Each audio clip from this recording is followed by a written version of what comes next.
morning. Welcome to the Unitarian Universalist Fellowship of Fayetteville. My name is Leanda Gavin.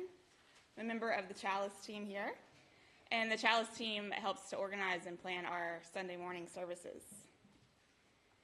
If this is your first time here, we hope that you feel comfortable, and if you'd like to know more about UUFF, I'm happy to talk with you after the service. There are white cards in the seat backs right in front of you. If you would like to receive our weekly emails, you can fill those out and drop them in the offertory basket when it comes around later. There's also a portion of our service later where we share our joys and concerns with one another. The yellow cards in the seat back in front of you are for that. So if you would like to go ahead and fill that out, there'll be a time later where you can bring those forward. If you need hearing assistance, our AV Tech David in the back corner can help you with that. We love to have kiddos in our service, but if you'd like to have some time to yourself, we have a fully staffed nursery downstairs.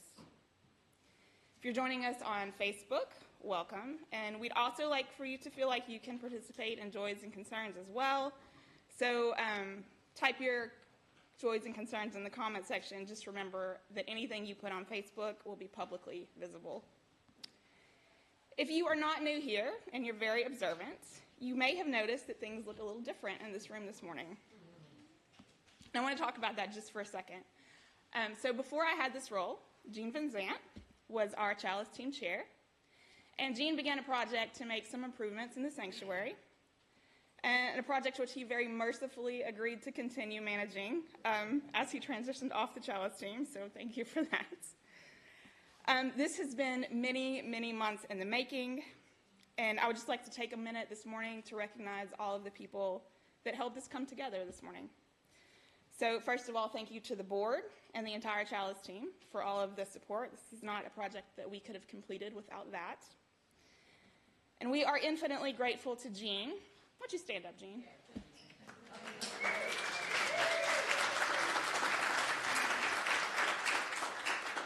Rev Renee.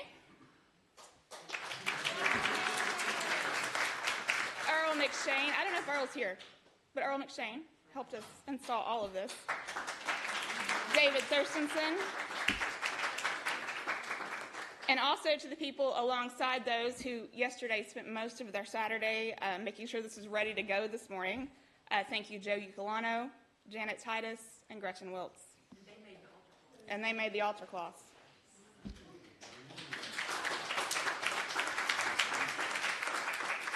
And if I left someone off of that list, and I have a sneaking feeling that I did, please come yell at me afterwards. But if you did help with this in any way, please know that we are very, very grateful to you. It does take a village. Unitarian Universalism is a liberal religious tradition. In this room, we all come from very different backgrounds. We've walked many different life roads and observed diverse spiritual practices. We are unified by our common values of justice, equity, transformation, pluralism, interdependence, and generosity. We welcome today the Reverend Gary McAlpin, who will be delivering our message. We're so grateful that you have chosen to spend your Sunday morning with us. Kate, will you light our chalice?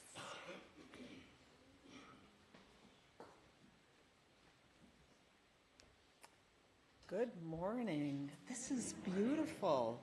Please join me in saying the words on the screen while Steve lights the chalice. Love is the spirit of this community, and service is its prayer, to dwell together in peace, to seek knowledge and truth, and to help one another. Thus do we covenant together. Thank you.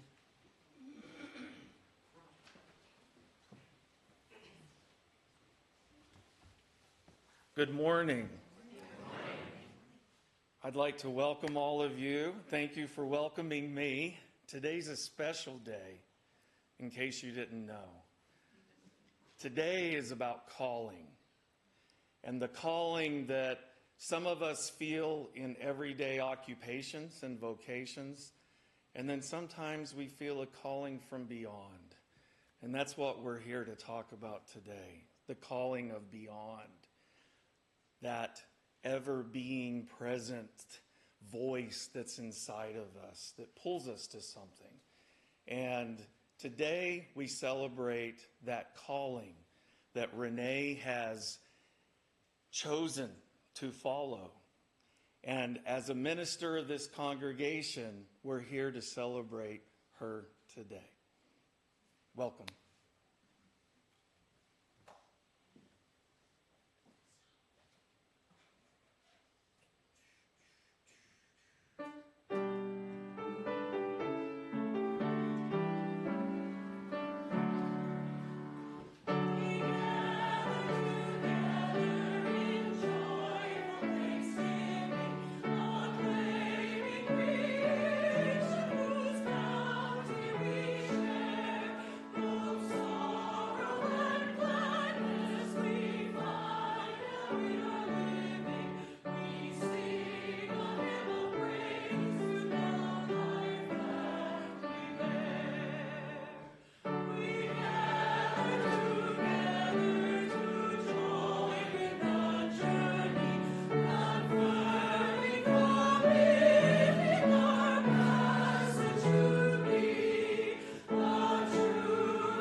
We now come to the time in our service where we share our joys, concerns, or milestones.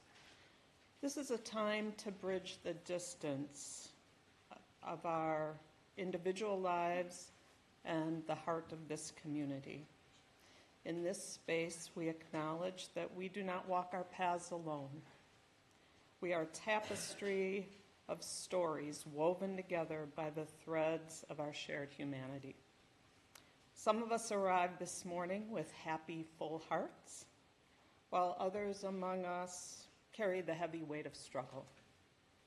By naming these joys, concerns, or milestones, we do more than just share information. We offer them into the keeping of our community, who promises to hold them with love.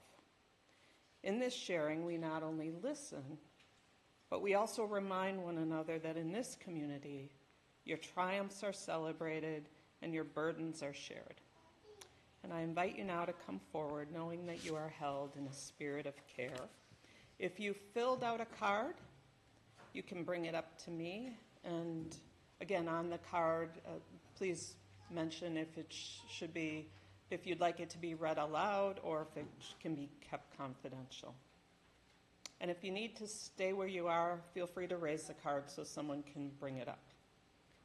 So I welcome you now to come on up.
Brenda. David, are there any joys or concerns or milestones on Facebook? Says, joy for Rev. Renee and UUFF. So excited for her installation as our minister. Due to my work schedule, I can't make the service this afternoon, but I know it will be beautiful.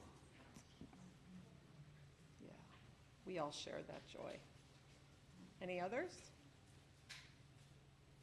Good, okay. All right, so I'm going to try to get this right.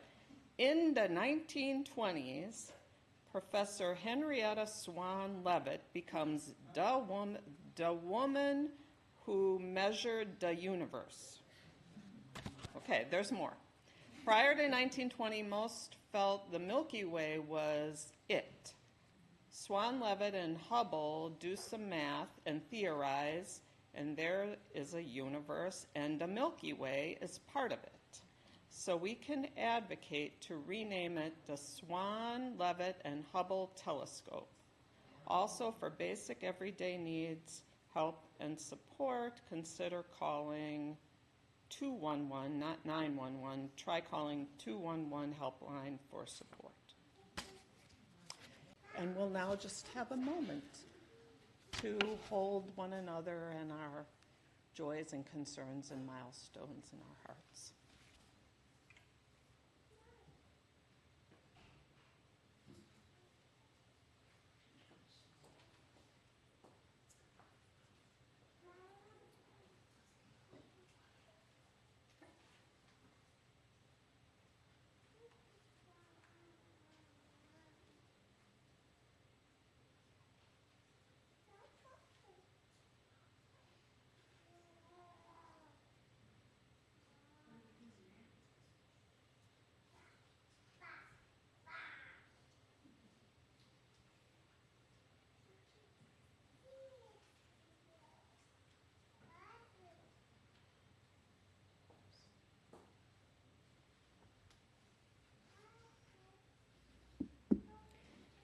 The important work of this fellowship is possible because of your generous contributions of time, energy, and money.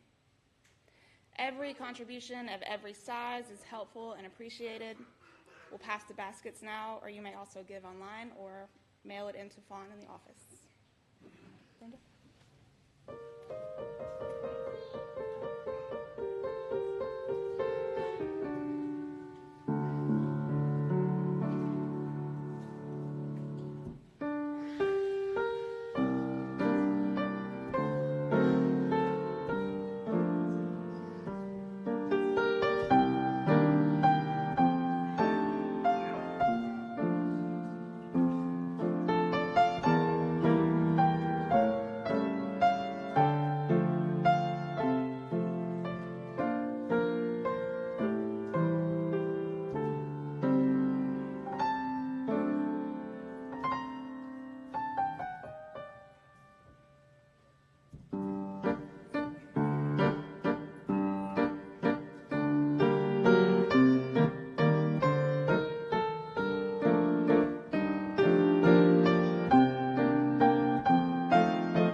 I must say, before we start, this is a very different perspective than it has been in years past. And I have to admit, it's very different on the feng shui. It is. And I don't know what to think about it yet.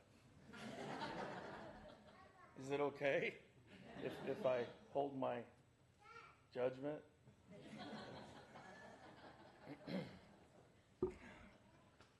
I love the podium, though. It's very different. And before I had a great opening, but it all went away when I found this crystal podium. And the way that everything's different now.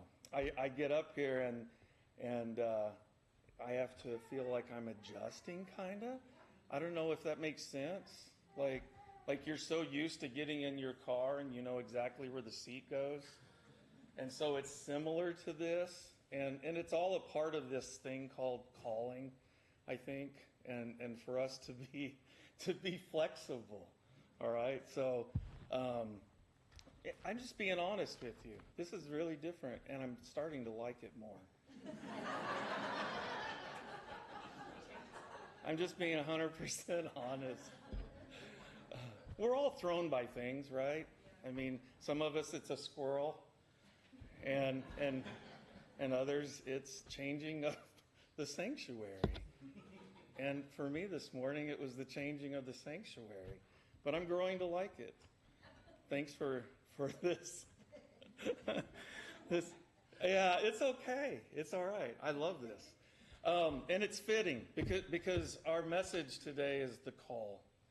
The call. And it wouldn't have come along if we didn't have Renee stepping up to fill this call. And for this, it's more than just Renee. This call, this feeling that some people literally feel inside, a yearning, whereas a lot of us who have gone through this process, as you ministers view it more as a mental process. And it's a well, it just makes sense sort of process, versus those that have a literal call from whoever you may call the divine. Because for those of us that believe in a divine or in a creator, as I do, coming from my own perspective, as being raised both in a Christian, Southern Baptist, Christian grandma's church, to sometimes going to my grandpa's spiritual place, which was our Cherokee Stomp Grounds. And each of those places had very distinct qualities about answering a call.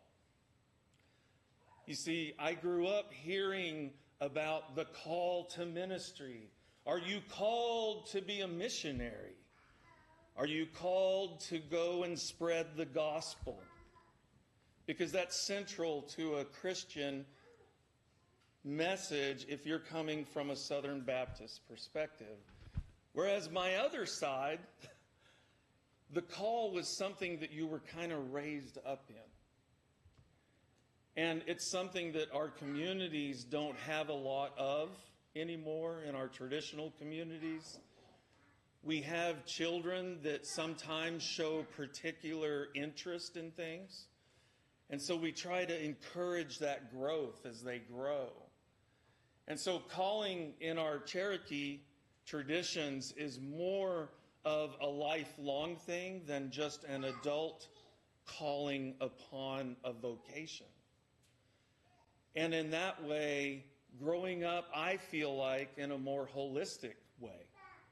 I saw the benefits of a congregation gathering around Renee, me, Jim, whoever has gone through this process, standing in front of the congregation and them returning that call to us in saying, we are here for you. You see, the call is not just something that's done as an individual.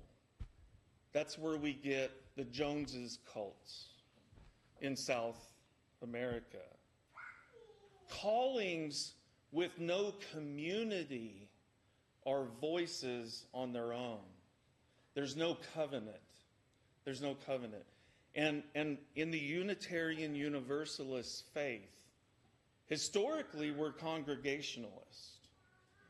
We made decisions based upon the congregations, not a presbytery,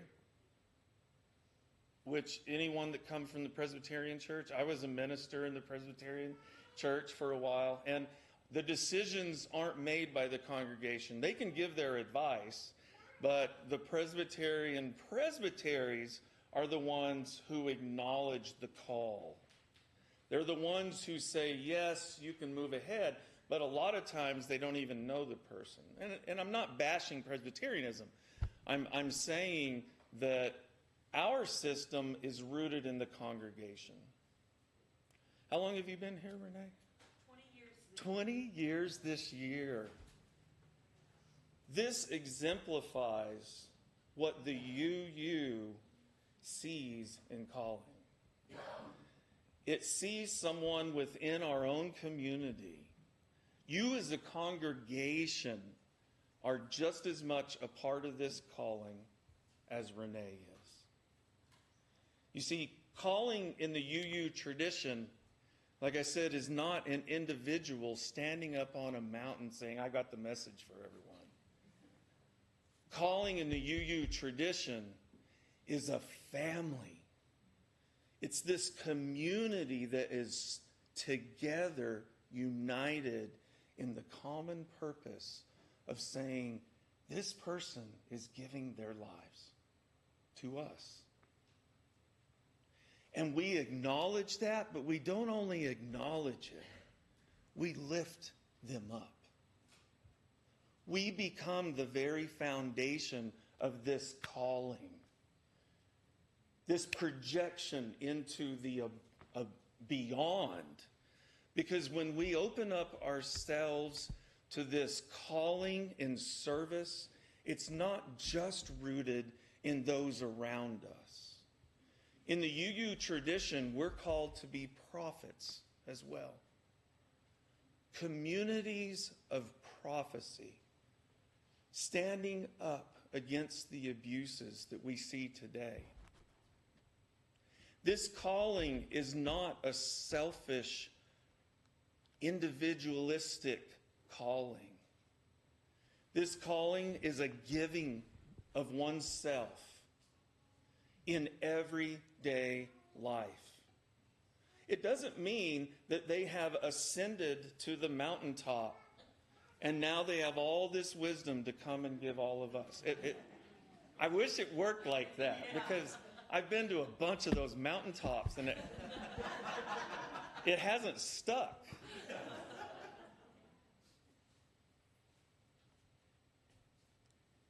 You see, our calling is here in everyday life, not being on a pedestal, but with holding hands with each other. It's not being in front of the congregation, it's having your back. It's not just being the voice of this body of believers of our UU faith, but it's joining together in the choir of our community. Renee's not going to be on her own in this calling. She not only has you as a congregation, which she can't get anywhere without you, right? You all know that, right? So it takes a congregation to say, yes, we support this person in the ministerial process. And then there's a bunch of steps. There's a bunch of steps. There's a bunch of hoops.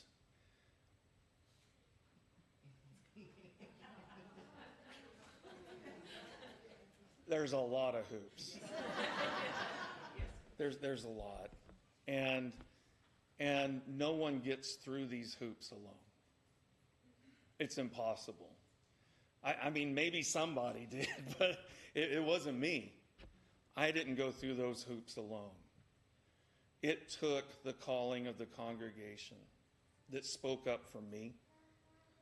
It took the ones within this community to speak up for Renee, to say, yes, we support this calling, not only as her as a minister, but you've gone the next step. I heard there's an installation this afternoon. That's really becoming committed. And she knows you. She knows you. She's been here a long time. And that's something a new minister could never experience, coming in from the outside. In some ways, you've helped raise Renee. As a family. And she's helped guide you and inspired you. She sure has me. Uh-oh.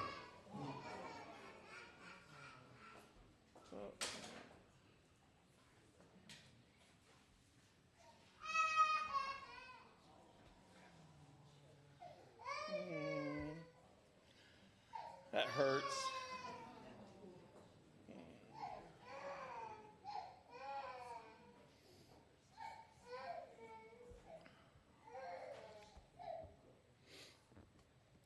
So I know that for myself, when I felt called to ministry, I didn't know exactly what it looked like. But it started as this inner voice, you know, this and whether we call it Une Klanahe, whether we call that Yahweh, whether we call it Yohua, whatever your name of God is, or that voice, it could be the ancestors that you're actually listening to. I know that call for me came at a young age, a teenager, and it went through different stages of life, you know? And there were times that I got very frustrated in ministry, even after seminary, because it didn't teach me everything I needed to know, because no one ever can. We can't know everything, because we're all human beings. But as a part of that, as I went through, I had to reassess my own self with my own call. And found out through seminary internship that I liked the counseling part. I liked the CPE part, clinical pastoral education, for those that are familiar with like hospital chaplains or, you know, that sort of ministry. And I found myself going deeper and deeper into a calling that was more towards pastoral care, counseling. And I liked it so much, I went and got another master's degree. Why not? In counseling, in clinical counseling. And so, like, we're not just born with these gifts that we feel a yearning to use. Even though we may have a gift of doing something, it still takes training. It still takes these hoops to jump through.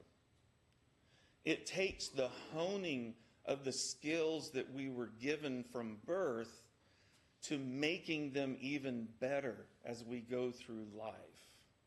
And so the calling may be to be a minister standing before a congregation every week, but the calling may also be helping the refugees in our community.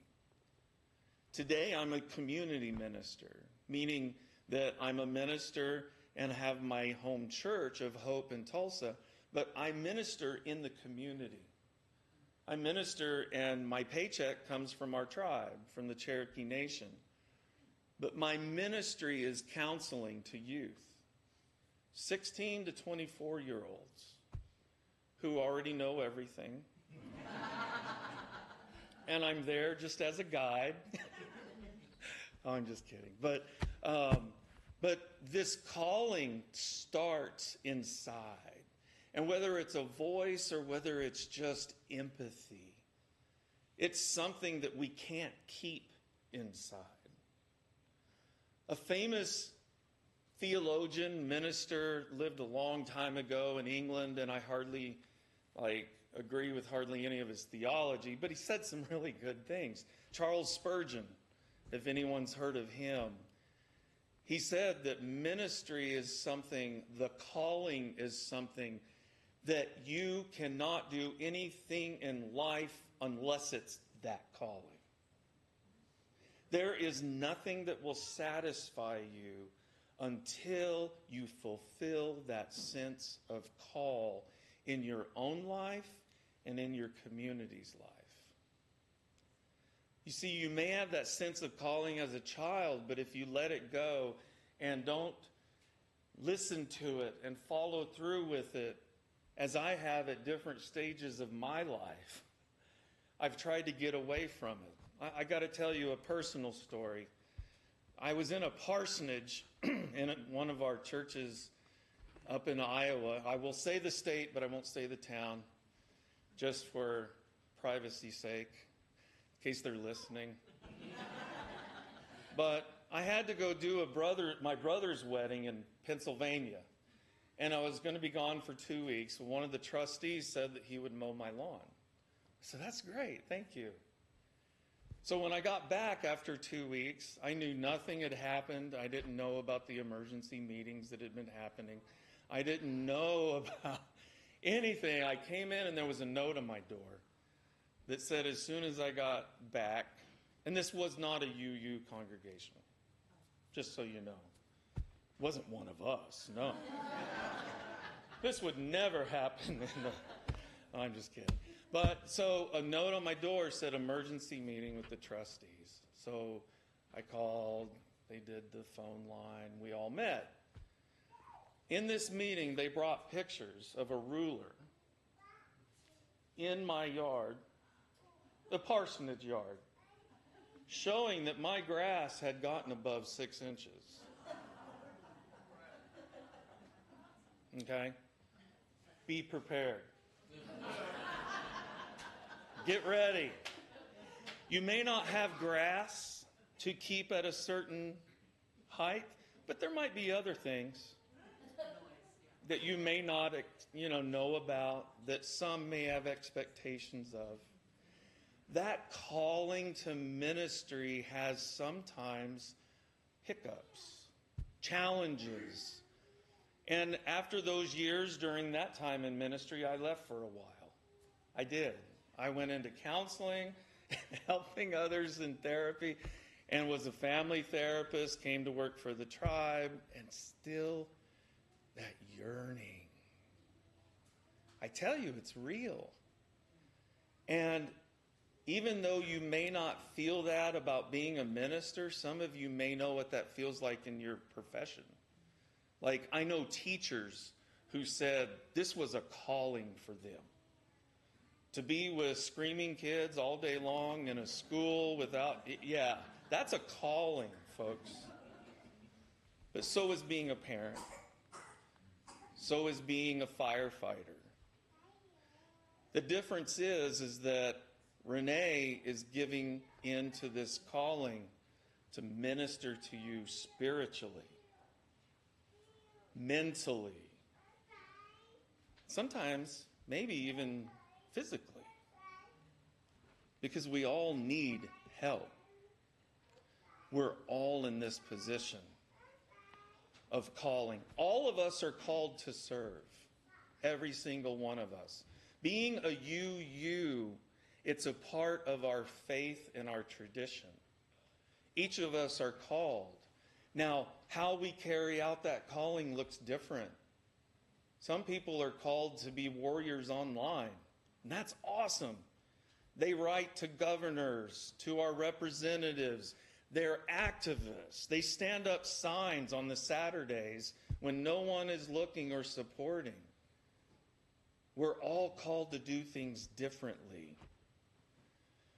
I've heard a quote that the greatest place to use our gifts is where our gifts meet the greatest needs. And that is the place where Renee is today. Her gifts have found the greatest place of need that match her gifts perfectly. And today, that's why we celebrate her calling. Amen.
Please join me in saying the words on the screen as we extinguish our chalice.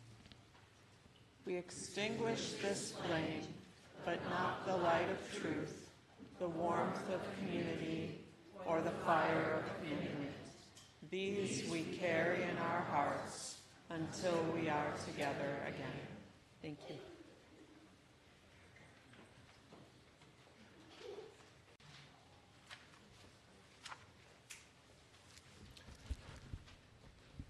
All of us are called. All of us are called to serve, but few are called to be a pastor, to be a minister of a congregation. As we dismiss today, let us recognize this calling as peacemaker in our own lives as well as our ministers. Our calling to be prophet in our own congregations and in our communities. Our own calling to be a protector of our families and of our congregation and our community, but especially for those that are seen as lesser than. We are called to explore this purpose together as we leave this place and support Renee. Amen.